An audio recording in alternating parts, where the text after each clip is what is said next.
Assalamualaikum warahmatullahi wabarakatuh. Kembali lagi guys di channel saya, yaitu Juldan Alfian Arang. Uh, Oke, sekarang berbeda ya, perdana banget saya ini pakai seragam kampus kebanggaan saya, yaitu Polbangtan Bogor, Politeknik Pembangunan Pertanian, dimana kampus tercinta saya, kampus Kementan. Alhamdulillah. Jadi sebelumnya selamat sore dalam pembuatan video ini. Jadi apa kabar kalian semua, sehat? Nah, alhamdulillah kalau kalian sehat. Semoga kalian dalam lindungan Tuhan Yang Maha Esa ya. Jadi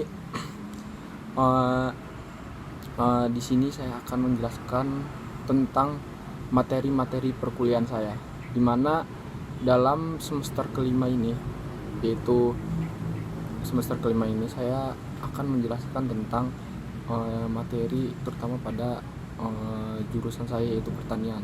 Saya akan menjelaskan tentang alat mesin pemanenan dengan beberapa materi, yaitu ada 6 materi dengan 6 materi dalam judul semester ini adalah alat mesin pemanenan. Nah, yang pertama saya akan jelaskan alat klasifikasi alat mesin pemanenan yang paling sederhana, yaitu materi yang ke-9. Yang materi ke-9 ini saya akan jelaskan ada 2, yaitu yang pertama itu ada alat sabit, alat mesin, dia belum mesin sih, tapi yang paling sederhana itu sabit, yang kita tahu yang orang-orang dulu tuh sabit kan, sabit. Nah, yang kedua ini ada mower, dimana mower ini sudah memakai mesin, akan tetapi klasifikasinya masih sederhana banget nih mower, karena masih ada di atas motor mower yang masih lebih modern ini. Jadi sabit dan mower dalam klasifikasi ini di materi ke-9 yang saya belajar, dan dimana mower ini yang lebih ke mendalami dalam materi ini, dimana mower ini memakai mesin 2 tak. Nah, itu dia. Dan materi selanjutnya itu adalah materi tentang alsin otomatis dan semi otomatis, dimana alsin otomatis saya akan jelaskan, yaitu mesin otomatis adalah dimana perpaduan antara mechanical machine dengan artificial intelligent engine, dimana ini menggabungkan antara artificial technical pada otak manusia, dimana dia diprogramkan dengan sedemikian bahasa programmer dari otak manusia. Karena misalkan kita kayak ingin membuat mesin nih, ingin membuat suatu otak pada mesin ini, kita memprogramkannya dengan kata-kata sedemikian rupa pada mesin itu. Nah, contohnya aja yang kita tahu, alat mesin yang paling besar itu combine harvester, yang kita tahu sudah otomatis sekali ya, udah ada, kita tidak perlu pakai tenaga manusia, kita hanya perlu remote.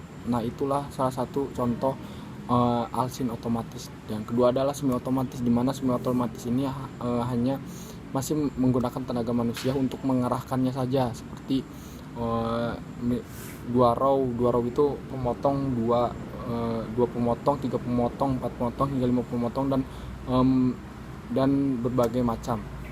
Nah, itu yang dapat saya pahami dari materi 9-10, yaitu alsin otomatis dan semi otomatis. Dari materi 9, 10, dan 11 saya ingin menjelaskan tambahannya, yaitu dari alsin berikut, yaitu mereka sudah menggunakan mesin 2 tak, ada 2 tak seperti mower, ada mesin diesel, dan ada mesin 4 tak. Dimana saya dapat jelaskan yang pertama adalah 2 tak, dimana 2 tak ini, dia dalam satu siklus hanya ada dua langkah, dimana ini hanya ada langkah hisap dan langkah buang. Dan mesin diesel sebelumnya di YouTube sebelumnya, kalau kalian udah nonton itu, saya sudah jelaskan mesin diesel seperti apa. Nah, perbedaannya hanya saya ulangi, mesin 4 tak ini, bensin ini, perbedaannya hanya di langkah hisap, dimana langkah hisap ini, motor bensin ini langkah hisapnya dia mencampurkan bensin dan udara, sedangkan motor diesel hanya udaranya saja dalam langkah hisap. Nah, itu perbedaannya yang sangat mendasar ya.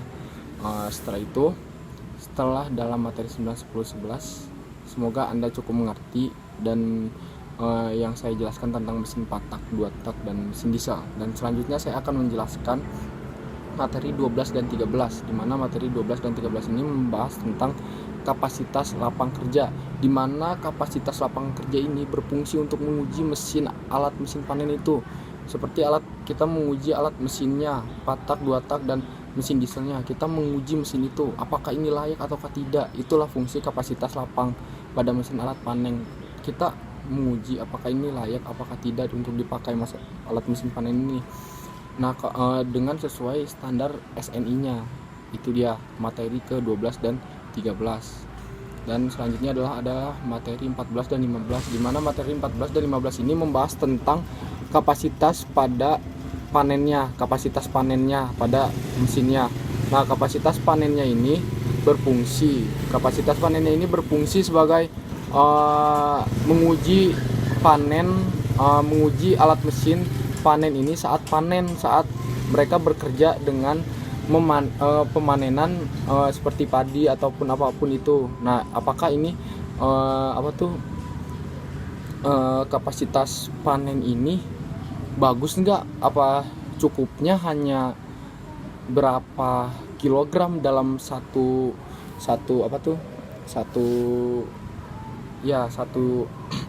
hari itu, hanya cukup berapa kilogram, dan kapasitasnya ini panen ini hanya berapa gitu, sesuai standar SNI-nya, bahwa ini bagus apakah tidak untuk dipakai. Ini jadi dalam pembahasan materi 12, 13, 14, 15 ini berfungsi sebagai pemikiran agar kalian bisa memilih